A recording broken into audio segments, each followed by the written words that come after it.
மீண்டும் உங்களை நாம் சந்திப்பதிலே மிக்க மகிழ்ச்சி அடைகின்றோம்.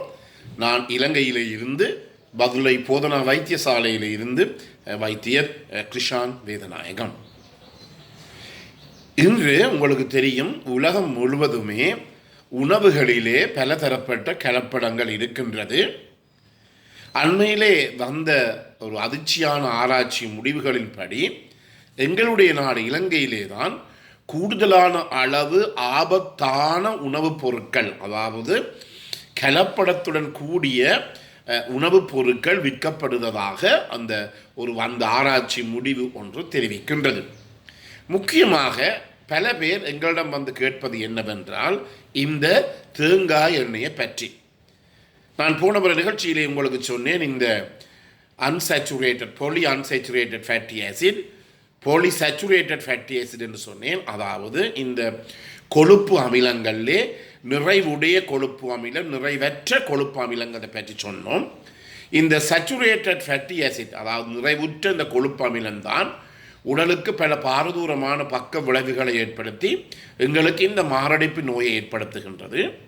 எனவே முக்கியமாக கவனிக்க வேண்டும், இந்த கொலஸ்ட்ரால் அல்லது கொழுப்பு அமிலங்கள் கூடுதலான, அதாவது உடலுக்கு ஆபத்தை விளைவிக்கக்கூடிய கொழுப்பு அமிலங்கள் எல்லாம் மாமிச உணவுகளிலே தான் இருக்கின்றது. முக்கியமாக கவனித்துக் கொள்ள வேண்டும். தாவர உணவுகளிலே உடலுக்கு ஆபத்தை ஏற்படுத்தக்கூடிய கொழுப்பு அமிலங்கள் இல்லை. அப்போது சாதாரணமாக பேச்சு வழக்கிலே மக்கள் சொல்லுவார்கள், தேங்காய் எண்ணெய் பாவிக்க வேண்டாம், தேங்காய் எண்ணெய் பாவிக்க வேண்டாம் என்று. உண்மையாக சொல்ல போனால் தேங்காய் எண்ணெயானது ஒரு தாவரத்தில் இருந்து புறப்படுகிறது என்றபடியினால உடலுக்கு நன்மை பயக்கக்கூடியது. அதிலே கெட்ட அல்லது உடலுக்கு ஆபத்தை விளைவிக்கக்கூடிய கொழுப்பு அமிலங்களோ அல்லது கொலஸ்ட்ராலோ இல்லை. ஆனால் இங்கே என்ன செய்யப்படுகிறது என்றால், இந்த தேங்காய் எண்ணெயுடன் பலதரப்பட்ட எண்ணெய்கள் கலக்கப்படுகிறது. முக்கியமாக பாம் ஆயில் என்று சொல்லும். சில நாடுகளிலே பாவிக்கப்பட்ட எண்ணெய்களை கொண்டு கூட இந்த தேங்காய் எண்ணெயுடன் கலந்து கடைகளிலே விற்கப்படுவதை நாங்கள் காணக்கூடியதாக இருக்கின்றது.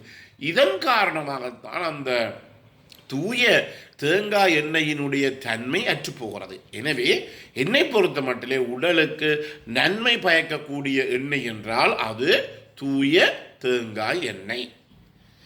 அடுத்ததாக, இந்த கலப்படம் செய்யப்பட்ட தேங்காய் எண்ணெயை இவ்வாறு கண்டுபிடிப்பது முக்கியமான விடயம். என்ன செய்ய வேண்டும் என்றால், உங்களுக்கு தெரியும், எந்த ஒரு தேங்காய் எண்ணெயும் நீங்கள் குளிரான பிரதேசங்கள், எங்கட பகுதிகளிலே பதுளை போன்ற பகுதிகளிலே இரவிலே வைத்து போட்டு காலையிலே பார்த்தால் அப்படியே அது கட்டியாகிவிடும், திண்மமாகிவிடும். அந்த திண்மமான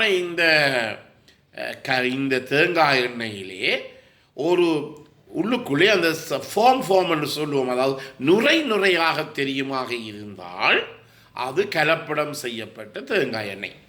அதே நேரத்திலே கட்டியான பிற்பாடு இந்த மேல் பகுதியிலே பார்த்தால் அந்த கட்டியான தேங்காய் எண்ணெய்க்கு மேலே தண்ணியாக இருக்குமாக இருந்தாலும் அது கலப்படம் செய்யப்பட்ட தேங்காய் எண்ணெய் என்பதை அறியக்கூடியதாக இருக்கும்.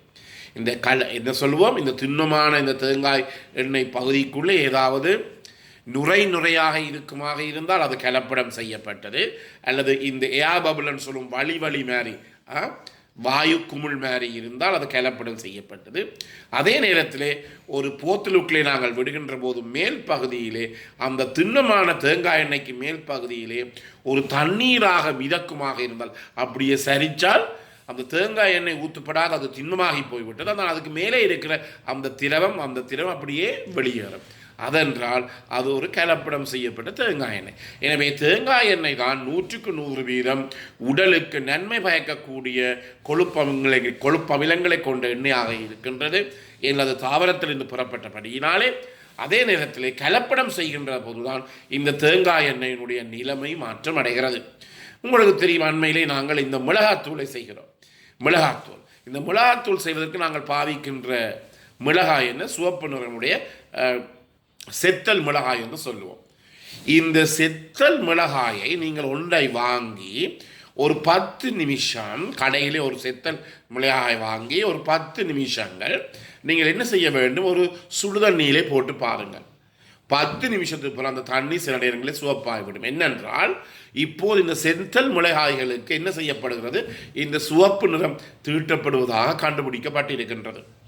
முந்தைய காலங்களே உங்களுக்கு தெரியும், இந்த செத்தல் மிளகாயை கொண்டு நாங்கள் மிளகாத்தூள் செய்த பிற்பாடு அதில் இருக்கின்ற அந்த காரம், அந்த காரம் என்னவாக இருக்கின்றது, கொஞ்சம் குறைவாக இருக்கும். ஆனால் இப்போது பாவிக்கின்ற செத்தல் மிளகாய்களிலே செய்யப்படுகின்ற அந்த மிளகாய் தூளானது காரம் மிக கூடுதலாக இருக்கின்றது.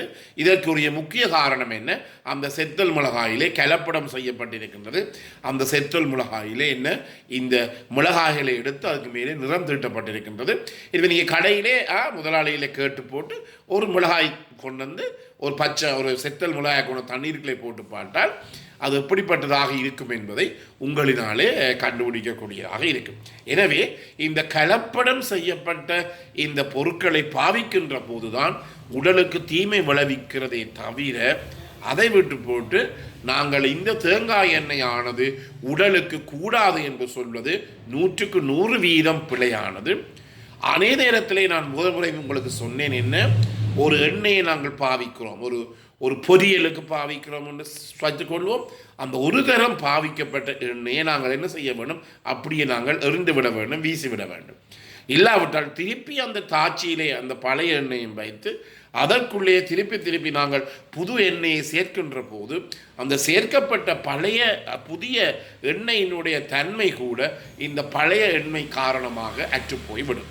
எனவே எங்களுடைய இருதயத்தை பாதுகாக்க வேண்டும் என்றால் இவற்றையெல்லாம் நாங்கள் முக்கியமாக கவனிக்க வேண்டும். நீங்கள் கடைகளுக்குள்ளே போய் இந்த தேங்காய் எண்ணெய் போத்தல் எடுத்து அப்படியே நீங்கள் திருப்பி பார்க்கலாம். திருப்பி பார்த்தால் கீழே வராது, திண்ணமாக இருக்கும்.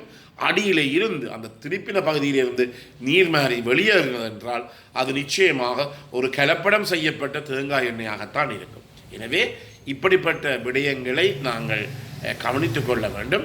அதே நேரத்திலே எங்களுடைய இருதயத்தை நாங்கள் பாதுகாத்து கொள்ள வேண்டும் என்றால் கூடுதலான அளவு இந்த கடைகளிலே உணவு உண்பதை நாங்கள் தவிர்த்து கொள்வது நல்லது.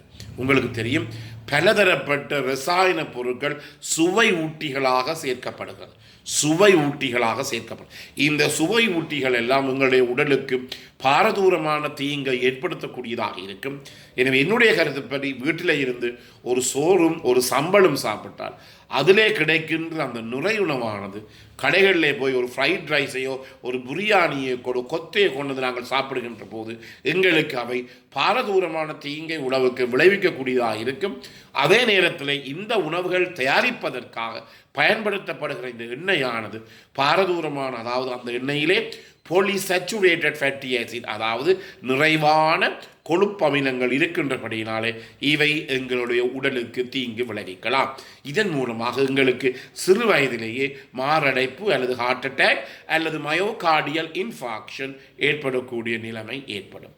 மீண்டும் உங்களை அடுத்த நிகழ்ச்சியிலே சந்திப்போம். இந்த நிகழ்ச்சி உங்களுக்கு பிடித்திருந்தால் கேட்காதவர்களுக்கு கட்டாயமாக அறிமுகப்படுத்துங்கள். இதை லைக் பண்ணுங்கள், ஷேர் பண்ணுங்கள். இந்த மணி சின்னத்தை பெல் சைனை அமர்த்தி நீங்கள் இதை சப்ஸ்கிரைப் பண்ணலாம். மேலதிக தேவை என்றால் என்னுடன் தொடர்பு கொள்ளலாம். 0094 777 35 62 45. மீண்டும் உங்களை சந்திக்கும் வரை நன்றி, வணக்கம்.